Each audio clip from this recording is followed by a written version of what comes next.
Hi, I'm Lori. And I'm Kevin, and this is No Longer Ashamed. We are survivors of childhood sexual abuse. And we're here to share with you that if you're a survivor, you don't have to be alone. Our logo is a salamander, and the reason is a fire salamander can survive a fire, and you have survived a fire. We want to help you with your journey to healing and hope. We are all survivors together, and we walk this journey together, and you are not alone. By telling our stories, we are hoping that you will have the courage to share your stories as well and find your voice. Because stories are so important, and for so long I know that I wouldn't tell my story, but when I finally shared my story, that's when I got my freedom. And this is our journey and your journey to healing and hope. So come with us.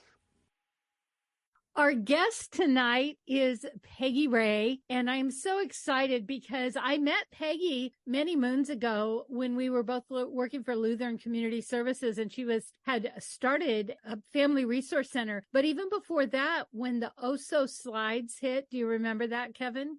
Oh, yeah. Her and her husband are first response trainers, so they were there in the midst of all of it and helping all the first responders, and she's still helping the families to this day. So Peggy has been all about teaching, training, and community service. And so I was so surprised that you had such a rough childhood with all the amazing work you do. So we'll just have you tell us your story, and then we'll make sure people know how to get a hold of you at the end. Does that sound good? Yep, sounds great. So my name is Peggy Ray, and we have a combined family. I have 7 kids and 6 grandchildren now. And if you would have told me that back in the day when I was a young child struggling through everything that I went through as a family, I would not have believed anything that was happening today back then. We grew up in a very rough family upbringing when it comes to just my mom was a single mom for many years. My dad was an alcoholic, and my mom went to the lawyer with 2 black eyes and a broken nose. My dad does not drink anymore and is an amazing father now, but when we were younger, not so much. And we've forgiven him for that because he's an amazing dad now. People can't change their past, but they can change their future, right? So when I was just, a little girl, I was blonde haired and really cute and running around and doing my thing. And unfortunately, back then, there was a lot of, and still maybe to this day, a lot of sexual predators that would prey on little girls that didn't really have people watching out for her. And so at a young age, I was molested by my best friend's father. And I bring this up because at such a young age, I was 9 going on 10. And I was so afraid because I was afraid that I was going to lose my best friend if I told. I would never get to spend the night at her house again if I told anybody. I know that she knew that it was happening, but also still scared to say because she told me one night, if anything happens tonight, kick me and wake me up. And so that night I did. So I know that she was awake because I kicked the heck out of that young lady. But you freeze in that moment, right? And all the things just go through your mind and you don't know what to do in that moment, especially being 9 or 10. And so I suffered that abuse for a while until somebody came into our classroom and talked to us about what to do if that happens. And I don't see that much anymore in classrooms. And that makes me sad because that's the only way and the only outlet I had to tell my truth and to tell somebody what was happening to me was that safe place. The people coming in telling you that that was not okay. I think every kid should learn about a no-no square and what that means.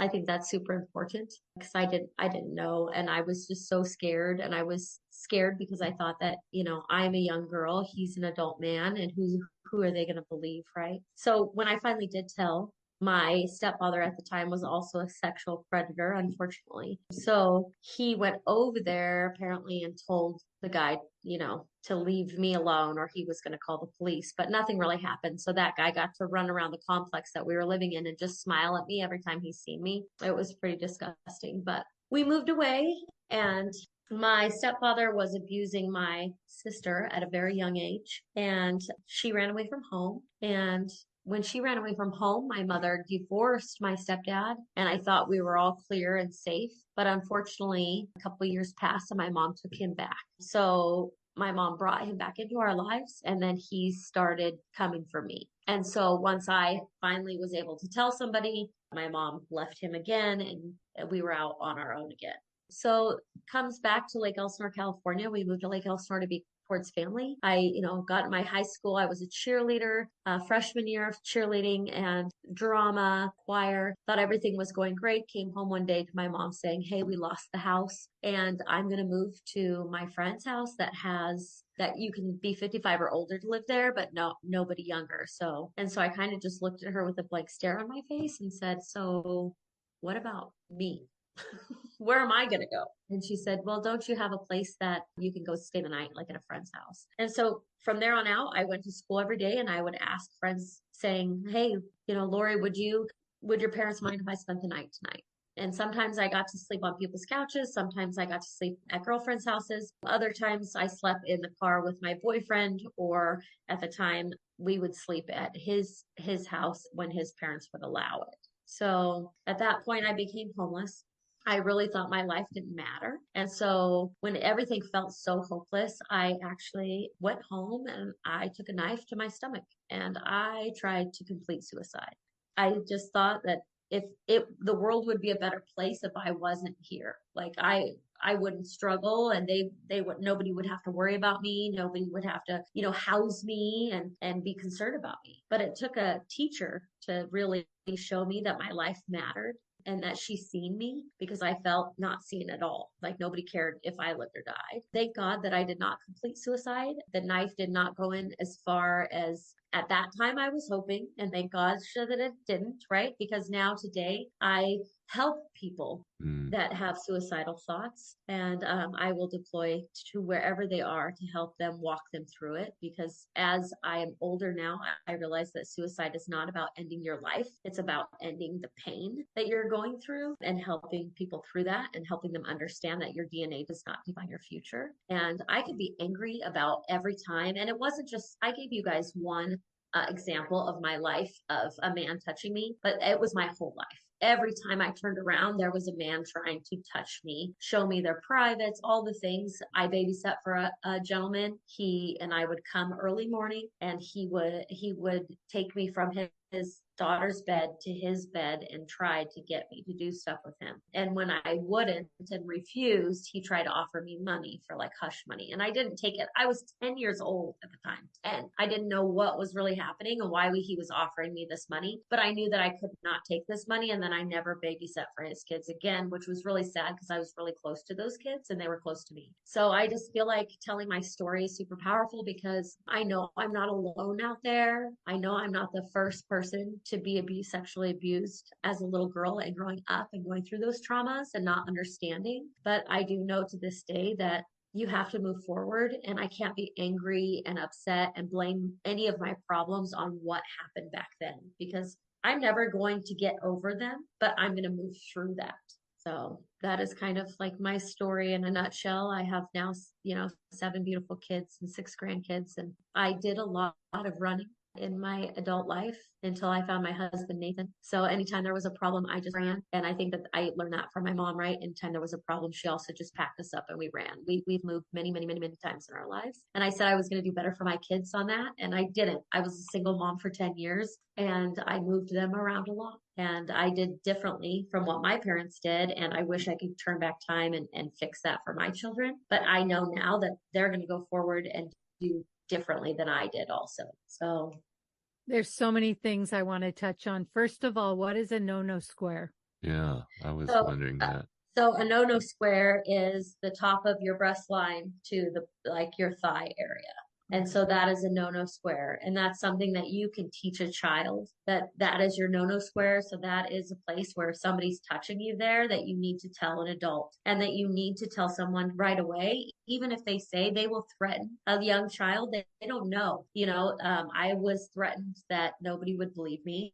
I was threatened that I would never get to see my best friend again if I told what was happening. And in a young child's mind, they don't understand, right? And you're taught to obey an adult, right? Yeah. You're taught to do what they say. And so as a young child, I was so confused by that. And so if we teach our children young that there is such a thing called the no-no square, that nobody can touch you there. And if somebody is touching you there, you need to tell somebody. I like that. That's really important. And you also mentioned that there was a teacher that was recognizing you when you were a teenager. And what did that mean to you?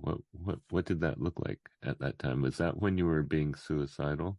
Oh, yeah, absolutely. I was definitely suicidal. I was doing drugs at the time. I was spinning out of control. I was trying to find my happy. I was so freaking lost. Mm-hmm. And it was the athletic teacher that came to me and said, Peggy, I know something is different. Something has changed. What is going on with you? And I just broke down and I told her, and she just listened to me and she seen me and I felt seen for the first time. And she told me that my life did matter and that I was meant to do good things. And I believed her. And she kept me going. And it just proves that it doesn't have to be a professional that helps somebody Mm-hmm. through this. It doesn't have to be somebody with, a doctorate behind their name. It was somebody who just listened to what I had to say. And I really felt seen and heard. And I believed her when she said that I have a purpose in this life. And she was right. Yeah. And sometimes, yeah, it's just, I know when I was in that kind of state that I didn't have anyone really to reach out to, and I don't think anyone recognized what I was going through. And I think that's why it took me so long to get out of that state. But I think it's important to just pay attention. And when you see someone's behavior changing, especially in very drastic ways like that, just to check in with them. Yeah, absolutely. And people are afraid to use the word suicide. They think that if you say it, you're going to put it in somebody's mind. But if you are thinking that about something, I'm telling you, they're probably already thinking about it. And you just asking the question could possibly save their life. Yeah. Absolutely. Just showing them that they are seen. I always say, I see you, I hear you, and what you say matters. And that is so powerful.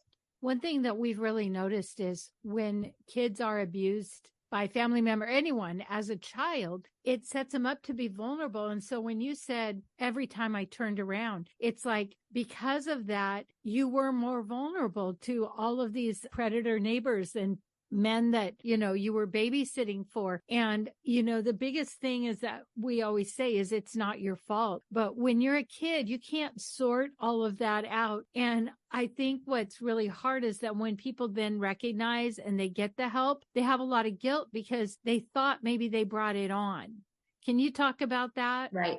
So definitely one example of that, perfect example. I just wanted to be with my best friend so much that she was having a nightly sleepover and I wanted to go, but I didn't want to sleep over because I knew that something would probably happen. Right. And so we always slept in the living room on the floor. So I decided in my mind, my 10-year-old brain, okay, I'm going to go there and I'm going to watch this TV with her and I'm going to go home after. I'm not staying the night. Right. Well, I fell asleep. And about 2 a.m, sure enough, her dad comes out and does what he's going to do. And I cried myself to sleep the rest after he left. And I really thought it was my fault. I put myself in that position. He thought I can't, in my mind, I'm thinking if I wasn't there spending the night, then he wouldn't have been able to do that to me. But I chose to go spend the night. And I didn't mean to spend the night. I was just going there to watch a movie, but I fell asleep. But in my mind, it was my fault because I went there knowing that her dad might do that. And at 2 o'clock in the morning, I couldn't leave the house and go to my house, even though it was an apartment complex, because you just don't do that at 2 a.m. And at that point, nobody knew. So they would question. But I blamed myself because I was like, I just wanted to be with my friend so bad that, I felt like I was putting myself in that position at that moment. A 10-year-old child thought that. And that is so sad. And then once I finally told my truth, he got to walk around and just smirk at me every time to a 10-year-old child because he got away with it. And he did get away with it because he never got prosecuted for it. Yeah. Was there a time later in your life where you went to counseling or did some healing work? What happened for you? I would never be where I am today without counseling and without somebody to talk to. It's so powerful to have that voice and that choice to be able to share with somebody, because if it's all locked in here, it's going to burst out somehow. And most of the time they're bursts of explosions and anger. So if you are able to talk them out slowly with somebody and unveil why and what actually happened to you and kind of work through that process, it helps you heal. I'm never going to forgive. And I know that might sound weird. I'm going to move through it, if that makes sense. So I'm not going to give my predator that approval or people say, oh, I forgive him. No, I forgive myself.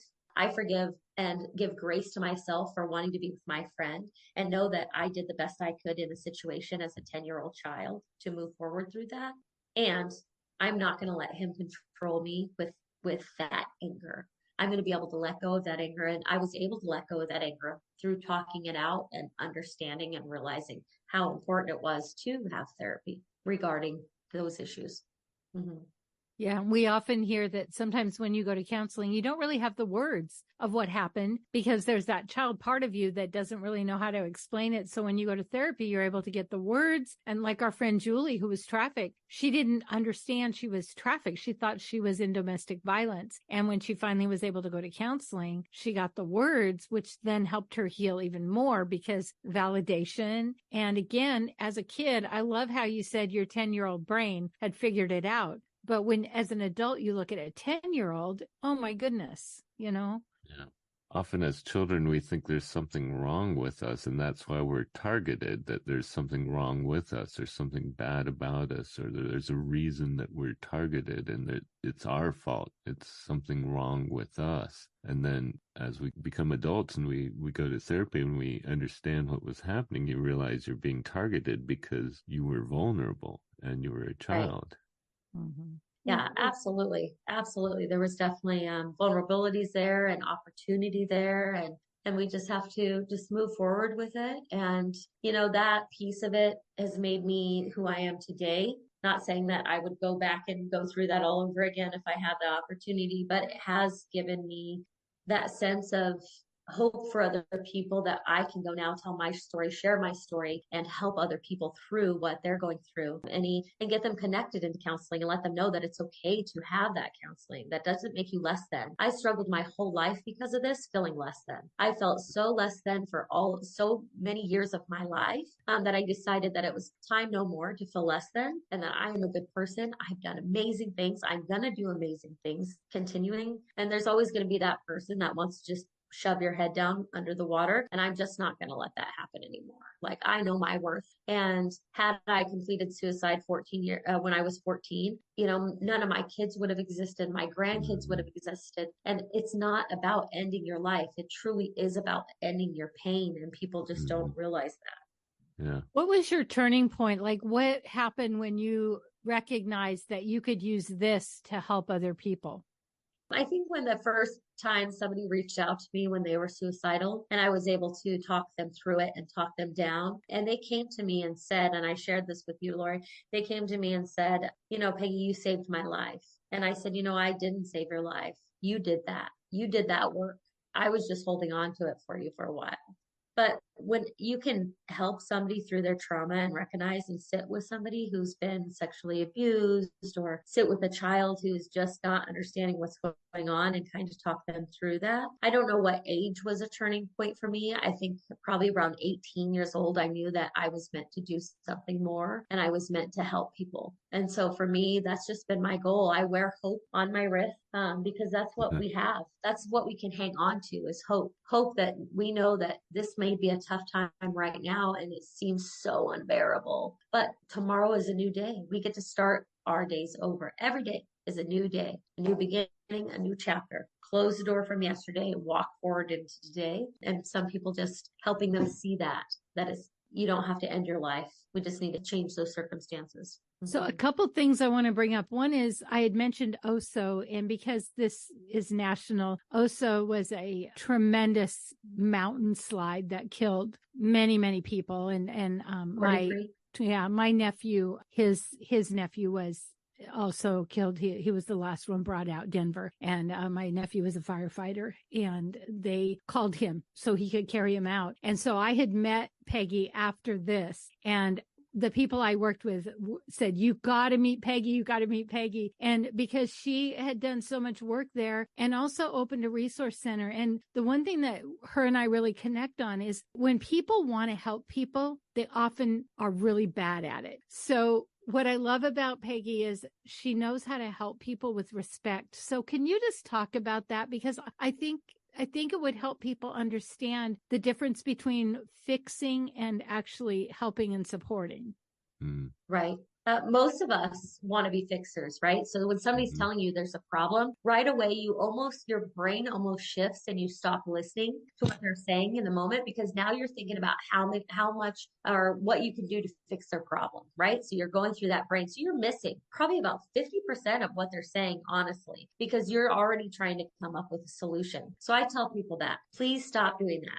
Stop trying to fix it. Stop trying to come up with a solution. Just sit and listen. Just listen. You have 2 ears and 1 mouth. Keep that mouth shut for a while. People need somebody to just listen, not to fix. And an example of this, I had somebody call the other day and we were chatting and I went right into trying to fix. And she said, she stopped. And that's because we've talked about it so much. She's like, Peggy, I'm not calling you to have you fix this. Can you just stop for a minute? I was like, I took a step back and I was like, wait, what? She's like, I don't want you to like tell me why it's okay because of X, Y, and Z. I'm always the person, Peggy's always the person that's going to say like, let's look at the brighter side. And so I was doing that with her, but in a moment, she just really needed to get everything off her chest without me interrupting, trying to show her the brighter side. So I did appreciate her like calling me out on that because it is true. We just really need to listen, give respect and dignity. If you're going to sit down with somebody that is even suicidal or having a break, you're going to put away your cell phone. It's going to go off. It's going to be put away. You're going to look directly into their eyes, give them that full eye contact. If you have an Apple Watch on, take that Apple Watch off because sometimes that's distracting. Because how many times have I talked to somebody and they're looking at their Apple Watch because they got a message on their Apple Watch. But for me, that's telling me they're looking at their time. Like, gosh, she's taking up a lot of my time. So, so those are the things that you don't realize that you might be doing with somebody when they're coming to you in a need. They just really need somebody to vent to. So a lot of times they'll come up with their own solutions. We're not here to give them and guide them and walk them through it hand by hand. We are here to be by their side and help them and guide them in that way and letting them talk to us and talk it out. Does that make sense? Yeah. That's so beautiful. And I love it that you shared an example of you being called out because I'm a coach. And I'll tell you what, Kevin's wife is one of my best friends and I will interrupt her. I will try to fix her and I know better, so we all do it, but we can all get better, right? Yeah. Yes, absolutely. So why don't you tell us what you and your husband are doing now? So my husband and I run an organization called Rays of Hope, LLC. So our last name's Ray. So I'm Peggy Ray. I like to tell people I'm Peggy Ray all day. That's how they remember me. But so we deploy disasters. Nathan and I have been to Haiti. We've been to Guatemala. We travel all around the world to help. And we teach emergency managers about compassion fatigue and what that looks like and field traumatology. And then I do suicide prevention intervention. So I will go to and deploy to hospitals. I will go to crisis care centers. I will go to a bridge if I need to go to a bridge to talk somebody down who is trying to think about suicide and completing suicide. We never say commit suicide because commit is a bad thing, when you think about somebody being committed. So that's why we changed the verbiage to completed. So trying to complete suicide or completed suicide. So I teach people on by people's sides when it comes to suicide. And then I also do grief and loss. So I teach grief and loss support. I still help those that lost loved ones in the Oso mudslide and their families. I still, after it's been 8 years, still right there by their sides. They can call me anytime and we do that. So we help facilitate classes. We will come to you and we've had somebody that lost a loved one in the DSHS building years back due to suicide. And so they called us and we were able to go right there. We have dogs also that will deploy with us if asked, if requested. And we brought the dog teams in and they were able to be with the people right there in their cubicles, just talking to them about what had just happened and their coworker and how they were feeling.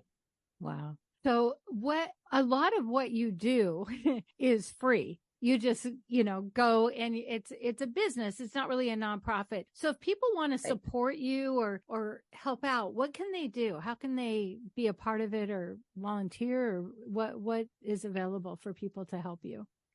Well, we don't really have anything for financial help really. And our services are free. And so we are just trying to kind of figure that out right now. But supporting us is just giving us those phone calls when there is somebody who is suicidal or anybody that is in a crisis situation, what I say my superpower is I am not a licensed professional. I am grief and loss support and I do suicide prevention intervention, but I'm not a certified counselor.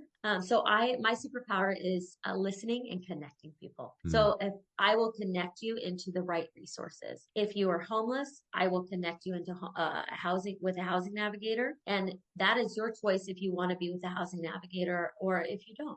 There's so many people that actually choose to be homeless. And that might seem weird to some people, but their mental health, we need to fix the mental health piece of it first before we just throw housing at them. And not a lot of people understand that. So we'll help navigate that. I am an advocate for people. So if you need an advocate, you can always call Rays of Hope and let us know like how we can support you. So anything financially, we don't really have yet, Lori, unfortunately. And we're still trying to figure that out because we are doing amazing work. And now we just have to figure out what that looks like. So like somebody could hire you to come in and teach a class, right? Oh, absolutely. Absolutely. Yes. And it's on our website. So yes, for classes, absolutely. They can go right to our website and see what classes we teach and what that looks like, what the prices are, and reach out to us that way. Definitely. Our website, raysofhopellc.org. Because one thing we learned, Kevin's in construction, and we interviewed former policeman who does suicide prevention in California. And he said that industry there is so much suicide attempts and unhappiness and sadness. And so he will go and talk to them. And so, part of having you on is I want to raise awareness that sometimes businesses just need to bring people like you in and have a class so that they know there is help. Because as you know, when you grow up with abuse, we think it's normal until we get help and then we know it's not. And so a lot of people living with sadness, living with grief and loss, they don't even understand that there is hope and there is help. And so I want people to know that if they have a small business, call you, have you come in and teach their whole staff a class and even make them more aware for the community around them. Yes, absolutely. That is amazing. And that is exactly what we do, to come in and just, so like suicide prevention intervention, compassion fatigue, trauma informed care should be as important as like CPR training. Right? Our mental health, our mental state should be as more important. We take better care of our teeth than we do our mental health. That's right? definitely And people true. just think of mental health and they think that, oh, if I go for help, people are going to think I'm crazy. If I go for help, it's going to show that I'm weak. And that is not the truth. If you go for help, that shows your strength. We cannot do it all. We cannot hold it all on ourselves. We cannot hold it all on our shoulders. We have to be able to take off our image armor, right? Every day we wake up, we put on image armor. If it's my eyelashes, that's image armor. My hair, all that's image armor, right? When we walk out the door, we have to have a safe place to be able to remove our image armor and be our true selves and just say, you know what, Lori, I'm done today. Today sucked and I need help and I just need somebody to listen to me. Yeah. I think that's especially true for men because men normally don't go deep with anyone, unless it's maybe their spouse. And even then, men just don't want to be vulnerable because vulnerable seems weak or appears weak. And going to therapy means that you've failed somehow or you're weak. There's something, you need help. Men don't want help. They don't want to have that weakness. So it's especially important, for men. I think they want help, but they don't want to admit that they don't want to admit that they need help or want help. And yet, like you say, without having someone to talk about this stuff, you're just going to bottle it up and never get it out. And it's just going to eventually destroy your life. So for men especially. Exactly. And it will eventually fester and it will come out in an explosive way that they don't mean. And most of the time when I talk to people that have had a crazy explosion of anger, of fear, a panic attack, they will come to me and say, I don't know where that came from. Mm-hmm. And I said, it came from inside because you're bottling everything up. You can only shove so many items in a closet before the closet busts open, right? And that is like that is our shell. We can only stuff so much inside of there before we explode. And that is human. And we never say normal. That's another thing. So when I say that is human, I never say that is normal. You know why? Because normal is just a setting on a dryer. Yeah, there's no such thing as normal. Yeah. Right? That's so good. So how do people normally contact you when they are in a crisis or they are in a situation where they're struggling? How do they normally find you? Typically, it's word of mouth, and people get my phone number, and I'll definitely be willing to share it if you guys would like me to share it. Oh, we'll definitely post it.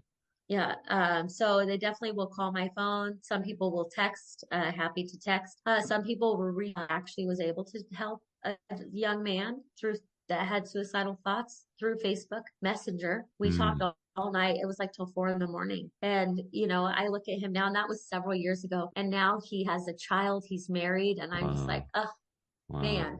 And it was one of my son's friends, but because even my kids will tell their friends, like, you're struggling, you need to talk to my mom. Or you need to talk to Nathan, which is my husband. And a lot of the younger men or men will feel safe talking to Nathan as well, because he's a rock star listener, like me too. So that's good. Can you talk about compassion fatigue? I feel like that's kind of a new word. I mean, it's not a new thing, but it's a new word. And I started this new podcast, Interrupted, and I am seeing so many people, their life has been interrupted by caregiving, caretaking, and they have compassion fatigue and they don't even know it. Right? Absolutely. And compassion fatigue is literally the cost of caring. So compassion fatigue with the cost of caring is you're caring for others so much that we forget to take care of ourselves, right? And I can hold a glass of water out like this for as long as I possibly can, but eventually my cup and my arm is going to get tired, right? I'm not going to fill any more water in it. It's going to be the same amount of water, but as long as I hold it out here, my arm is eventually going to start to fall down, right? And that is kind of the cost of caring. We remind people that they need to drink water, they need to take breaks, that it's okay to take a break, that no is a complete sentence. That's very hard for people to understand. They always need to follow up no with a reason why or something. No is a complete sentence, and that's okay. And that it's okay to step aside if you get into a situation you're feeling overwhelmed. Like, what does that look like? What are the reactions to compassion fatigue? So irritability, snappiness, exhausted, forgetfulness, dizziness. So all those are signs of like compassion fatigue that people don't even realize that that's what they're experiencing. And sometimes when they can take a step back and just rest and let their brain rest, get that drink of water, recharge yourself. We're just like an automobile. We need fuel, right? I used to always say when I drove a car when I was younger, I would drive it right until it was E. And my dad used to say, Peggy, E does not stand for extra. And in our lives, that's what we do. We run ourselves all the way down to E, and we feel like we still have that extra. We always have that extra. And then we're either down sick and now we can't go help anybody, or we're so agitated and irritated that we pull ourselves out of something we love so much. Burnout, right? Burnout is real. You can help so much and then you get burnt out. And then some people will just step back and never go back to their passion again because they got burnt out. So we want to catch them before they get burnt out, because they're doing this work because of their passion, their heart, their love. And so if we can teach them about what compassion fatigue is and what that looks like, we can save them for continuing those beautiful, wonderful careers rather than getting burnt out and shutting it out and then going on to something else. Yeah, wow, you said that so well. Boy, there's so much here to unpack, but Kevin, do you have any questions? Well, I would like to just commend you on what you're doing. That's incredible. And I just wish there was a way to, I worked in the crisis line for when I was younger. And are you connected with the crisis centers locally or to 988 in any manner? I mean, is there a way that people can connect to you rather than just word of mouth or? So our email address, our Facebook, we have Facebook, Rays of Hope LLC, website, Rays of Hope LLC, my personal phone number, which we will post up on the link. You can get a hold of me, text me that way. I am not currently involved with 988. I give that resource out all the time. I will give a plug to them just because they're so important, right? 988 is if people don't know, is the new crisis line, the new suicide prevention intervention line. But what is beautiful about this line is that you can call if you're even worried about somebody that may be experiencing suicidal thoughts or some kind of mental break, and they will help you navigate your feelings about it, and they will help you get those that you're worried about connections. So it's a very beautiful resource to use. That 988 line is so absolutely. Yeah. I was just thinking, because when I was working crisis center up in Bellingham, there really wasn't much resources back then. This was in the 90s, and Bellingham, being in Whatcom County, there wasn't a lot. And I just wish there was something like that, like your resource I could have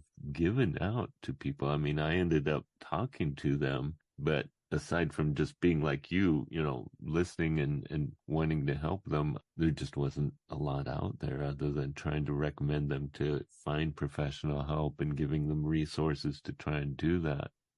Rays of Hope can go in and train people to do those things, to do the crisis line, so that they're not doing everything, so that it's not like everyone in your town is calling Peggy, but they can come in and train so that people can learn how to do it. Like she said, CPR. It's like if somebody calls you and they're feeling like they, are thinking about suicide, rather than, go call 988, like, what's your first question? Like, you train people so that they can help people better until the person can get the help, right? The interim, the CPR, until the professionals get there. Am I right about that? 100%. And that's exactly what I tell people. We are the piece of, we are helping support, right? And anybody can do that. It does not take a professional to help somebody through getting them the help they need. And that's where when I talk to people, I say, do you feel comfortable talking to somebody through suicidal thoughts? And at first they'll say no, but they'll take my course. And at the end, they'll be like, oh yes, I would definitely, after taking your course, I feel 100% confident talking to somebody about it and connecting them into resources. And then we give them those resources. And what's important about the resources that we give is that they're all up to date. We're never going to give somebody a big resource list and say, good luck with that. And most of half the resources are no good, because that does unfortunately happen at times. So we do make sure that the resources we give are live and active and really doing what I say that they were going to do. And then we also will sit with the person and walk through calling with them. So we walk alongside of them, right? And help them through it and give them the skills to learn to do it themselves. We don't do it for them. I say that I will not do it for you. I will do 90, I will even do 90%, but you need to do at least 10%. You have to have a buy-in to this to make it work and make you feel good about yourself and what you're doing. If they just step back and people do it for them, then that's how they're going to live their life. So for us, you're getting it different because we are going to walk side by side with that person and give them the skills to be able to do it and feel confident to do it by themselves. You have like a schedule of classes. If we go to your webpage where we can go, I'm going to take that class in July, or or is it just you go where if people hire you to come and do the class for them? Right now, because we don't have a spot for that, we would love to eventually find a training spot. Right now, we just have our list of classes. So if somebody books us, that's when we go. But we don't have an ongoing class right now. But I think going to be working with you, Lori, and some other people to figure out maybe what that would look like so people can get a hold of us a little easier, quicker. Yeah. And is a class is it a day? Is it a couple hours? What does a class look like? So we can do a 4-hour class, we can do an 8-hour class, and we can do a two-day class. It really depends on what they're looking for, what kind of training. So we can do a multi-day training, a 4-hour training to an 8-hour training. There's certificates and CEs that people can get credit for their schooling, their continued education courses. So we can give credits that way also for our classes and our courses. That's awesome. I love it that you and your husband are doing this together and you just have the same heart. Yes, thank you. Yeah, he it could not have been any better. When I was a single mom with 10 kids, when I was a single mom with 3 kids, I just thought it would be us for the rest of our lives, and Nathan and I got together. I was a Starbucks manager and he was a customer. And so after 2 years of him coming in, he finally asked me out. And she stood him up. I did. Because she was a good parent. I did stand him up the night of, but after 2 months after that, he asked me again. And so we've been married ever since, and we have the same passion and helping people. And Nathan would do anything for anybody and drop whatever he's doing to help someone. So I got very, very, very lucky when it comes to that. So that's amazing. Is there anything we haven't touched on that you want people to know? I just want people to know that their life matters. And that, I see you, I hear you, and what you say matters. And if you're ever struggling with anything, you can always reach out. I will never judge you. Nobody will ever judge you, look down upon you, treat you differently. You are a human being and you matter and you are here and you have purpose. And there's so many things. There's only one you. There's only one you in this whole universe. And so what you do with your life is your choice. We can continue to live in the past and say, poor me, and look at everything that's happened to me. Or we can say, you know what? Look at everything that happened to me and look at me now and look where I am now. And now I'm helping others through this. So just know that I know that people are floating out there in the darkness right there now, but there is light. If you just look for it, there is light in that darkness, and you can get out of that dark place just like I did and change your life. And just think of all the people whose lives you've helped them, make a better choice because you made a better choice because you didn't complete it. And I didn't know that about you when we had coffee the other day. So when I just heard bits and pieces of your story, I just thought, isn't it amazing how we can take whatever negative, bad thing and we can let it ruin us. And it's a bad thing because it ruins your life, but also it was a bad thing that happened, right? And when children are victimized, or we can take it and turn it around. And, one of my pet peeves is people who say all the time, oh, it was meant to be. They probably never had suicidal thoughts. They probably never had abuse. So they don't understand that when they say that, people who have struggled with that feel like, oh, so my abuse was meant to be, Right. It's just like, but on the other hand, we can take anything that happened and turn it around for good. And that is more true than when people are always saying everything is meant to be, and they just don't know. They're just ignorant. Yay for them. They didn't grow up with that kind of abuse, right? Yeah.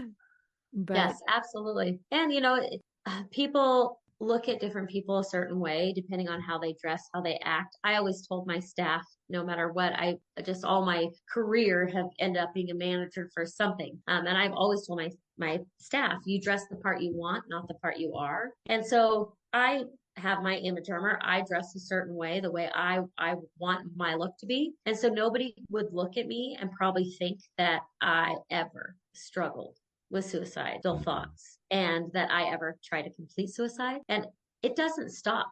I'm here to tell you that I am 6 years old and I still struggle sometimes with suicidal thoughts. It doesn't go away fully. And we work through them. And when I have those dark moments, I reach out to my therapist and we just talk through it, what that looks like. And again, I know that I don't want to end my life. I just want to end the pain right there. But those thoughts come into your head, and that is human. We are all human. And when we have those thoughts, it doesn't mean we're going crazy. It doesn't mean we're bad people. It means that we are human beings and we are struggling with something and we need to talk it out. And so talking is so powerful. People don't realize just how powerful it is. So if you don't have somebody to talk to, I encourage you to find somebody to talk to. Even if it's a text line, if it's the 988 crisis line, they will talk to you all night long. They will talk you through something.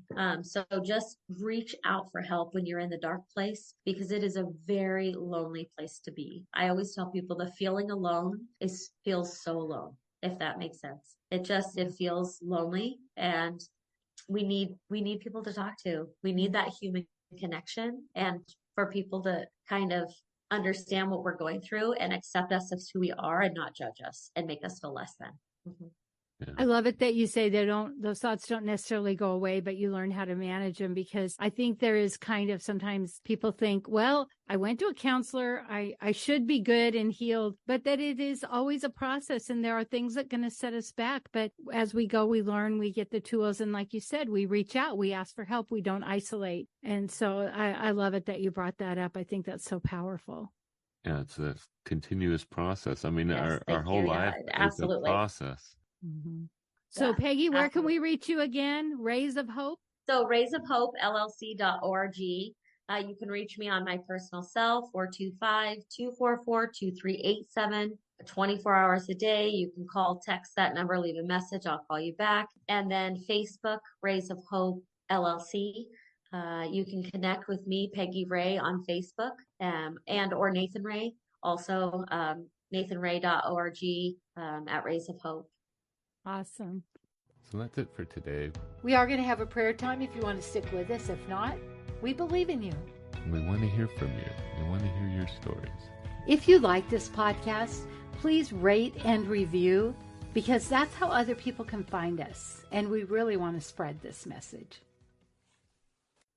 Father, I just thank you for all your blessings. And I praise you for your work in Peggy's life and Nathan's life, and the lives that they are touching, the lives that they are reaching and helping.